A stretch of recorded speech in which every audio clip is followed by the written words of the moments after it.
अब अपने अपने ग्रुप में सब लोगों को इनवाइट करना शुरू कर दिया है, तो धीरे से हमारी तैयारी भी अच्छी बने। हम जब अपने को ठीक लगे हम और व्यवस्थित होकर सोचें।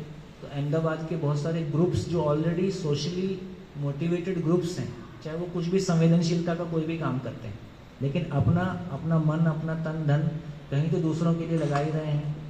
तो ऐसे सारे समूहों के साथ बातचीत होगी तो मेरे को लगता है कि और एक बेहतर ऑडियंस और एक बेहतर स्प्रेड की संभावना बनेगी।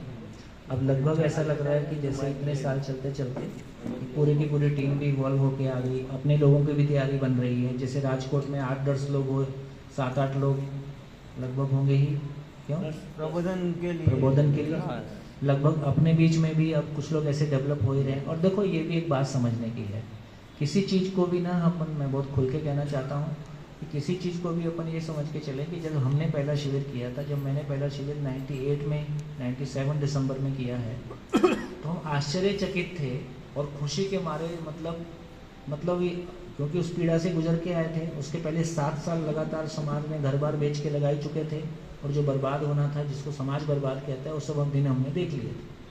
उसके बाद जब ये कंटेंट सामने आया, यार इतनी सरल बात, इतनी लॉजिकल बात इतने आराम से हो सकती है, तो साल भर में कितने लोग तैयार हो जाएंगे, और 10 साल में क्या हो जाएगा, और 20 साल में क्या हो जाएगा।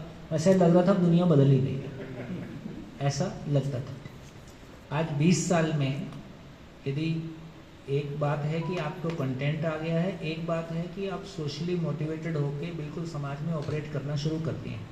उसमें घर की परिस्थितियां भी हैं, उसमें हमारी मनस्थितियां भी हैं, उसमें तमाम चीज़ें साथ में हैं। लेकिन इसके बावजूद भी 20 लोग अभी देश भर में लगातार शिविर करते हैं, ऐसी स्थिति। ये बात ध्यान में आ गई। तो धीरे से समझ में आई यार ये क्यों नहीं हो रहा है। तो एक बात ये समझ में आई कि ये जो चित्त है ना अपना, इसमें बहुत कुछ ऐसा है, जब मैं आचरण को बोलने जाता हूँ ये मेरे को पीछे से गुद्दी पकड़ लेता है, बोले बोल क्या रहा है तो ऐसा नहीं है। और आदमी बहुत कन्फ्लिक्ट के साथ नहीं चल सकता, थोड़े बहुत गैप तो चल जाएंगे, वो तो मैनेजेबल होता है। लेकिन यदि मेरे बोलने और मेरे चित्त के गहरे गैप्स हैं, या परिवार की परिस्थितियां नहीं हैं, या आर्थिक परिस्थितियां साथ नहीं दे रही हैं, बहुत सारे एंगल हैं। मेरे घर में मेरे बीमार माता पिता हैं, इतने सारे एंगल हैं कि कोई भी एक एंगल आपको पकड़ लेता है। तो परिस्थितियां जो भी हों, लेकिन ये सच्चाई हमारे सामने है।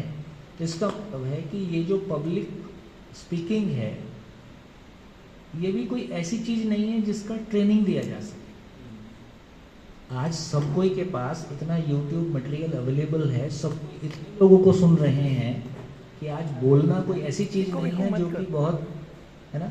अब यदि किसी ऐसी बात को सुनाना है जिसका कोई बैकग्राउंड पीछे से नहीं है, अब तो फिर भी कुछ लोग हो गए हैं, तो इसका मतलब है कि हमारी तैयारी बहुत बेहतर होने की ज़रूरत है, तभी कोई टिकेगा। नहीं तो अपना समय 7 दिन के लिए, मेरी स्थिति क्या है ये अलग बात है, पर मेरा 7 दिन तो मैं आपको नहीं दे रहा हूँ। सामाजिक रूप में देखें तो आप लोगों की मेहनत है, गुजरात की अपनी पृष्ठभूमि है कि यहाँ इतने बड़े शिविर होते हैं। बाकी राज्यों में हमको आज भी मुश्किल है, इतना आसान नहीं। दिल्ली में 8 साल से काम कर रहे हैं सामाजिक, हालांकि हमने वहाँ सरकार के साथ ही ज़्यादा काम किया है, लेकिन वहाँ भी अब हम सामाजिक शिविर छुट्टियों को छोड़ के बाकी समय में बड़ा शिविर ऑर्गेनाइज करते हैं, अभी मुश्किल है, इतना आसान नहीं है। तो ये आपकी मेहनत है सबकी, गुजरात की पुरानी अपनी पृष्ठभूमि है। तो धीरे धीरे, तो मैं इस बात को कहने का आशय क्या था, सब कोई शिविर का प्रबोधन करेंगे ऐसा जरूरी नहीं है। तो अपने मन में हम में से कोई भी इस कॉम्प्लेक्स को ना लाए कि प्रबोधन करना कोई विशेष बात है ना। सबसे बड़ी विशेष बात है अपने परिवारों में किसी आचरण के साथ जीते हुए अपने परिवार का खड़ा होना, है ना।